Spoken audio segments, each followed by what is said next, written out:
Assalamualaikum Pak Was. Waalaikumsalam Aisyah. Oh iya, kita kan kemarin menchapter kitab yang berjudul yaitu pembagian khobar. Nah, Pak Was masih ingat nggak apa saja pembagian khobar itu?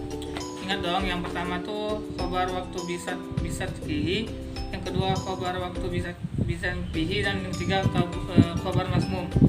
Oh iya, kita kan kemarin menchapter kitab tentang pembagian khobar. Oh ya, yang pertama yaitu pembagian khobar al-maktu bisidqihi, yang mana khobar ini terbagi menjadi 4 bagian. Yaitu yang pertama yaitu khobar mutawatir atau berita yang diriwayatkan banyak.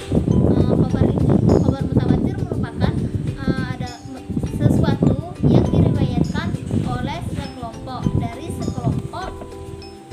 yang menurut kebiasaan mustahil bersepakat untuk berbohong. Nah, dan menjadi sandaran kepada perkara yang bisa dirasakan seperti melihat, mendengar, atau dari ijtihad. Dan khobar yang kedua yaitu khobar an-nabi wa rasul atau berita dari para nabi dan rasul. Apabila mengkhabarkan atau memberitahu kepada Rasulullah SAW tentang sesuatu dan itu pasti benar. Apabila nabi atau rasul mengkhabarkan sesuatu itu pasti benar, karena nabi dan para rasul itu ada punya sebutan maksum atau arti dari terpelihara dari perbuatan maksiat. Karena apa? Karena terjaganya para nabi dan para rasul dari perbuatan berbohong di dalam memberitahukan atau mengkhabarkan berita. Baik, selanjutnya pembagian khabar. Tolong saudara Pak Was jelaskan.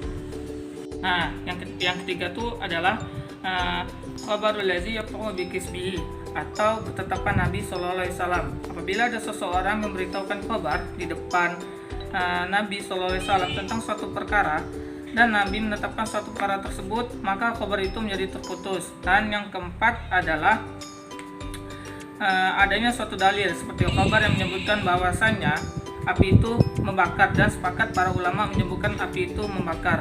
Baiklah, selanjutnya Aisyah, bagian yang kedua. Nah, selanjutnya yaitu pembagian khobar yang kedua yaitu sanian al-khobaru az-zikri yak tatu'u bikadzbihi, yaitu yang mana artinya khobar yang terputus karena sebab berbohong, dan terkadang terputus sebab bohongnya itu suatu berita.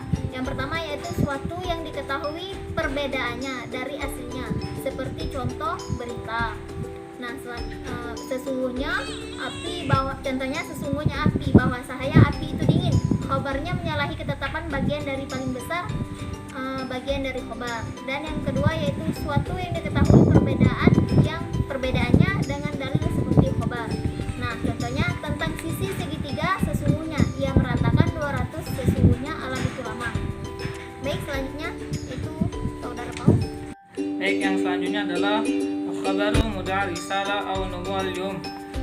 Pembagian yang ketiga itu apabila ada seorang yang mengajak kepada kenabian sallallahu alaihi wasallam fata'ala bi kisbi khabir, mengajak kepada nabian atau risalah setelah Nabi Muhammad, maka itu pasti berita yang dibawa itu dusta dia, sekalipun dia datang dengan menyerupai mujizat, misalnya seperti para penyihir, dia bisa terbang tapi dia mengatakan saya nabi. Nah, ini kabar yang dibawa ini adalah berdusta, karena Allah telah mengabarkan penutup para nabi dan rasul bahwa ini adalah kabar dusta dan memberitahu kepada kita sesungguhnya tiada nabi setelah Nabi Muhammad SAW. Nah, berikutnya Aisyah ada lagi.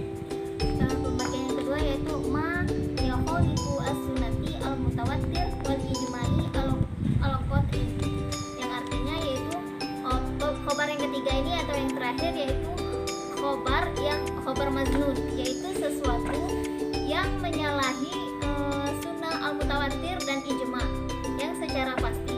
Khobar ini yaitu khobar yang bisa benar atau bisa salah.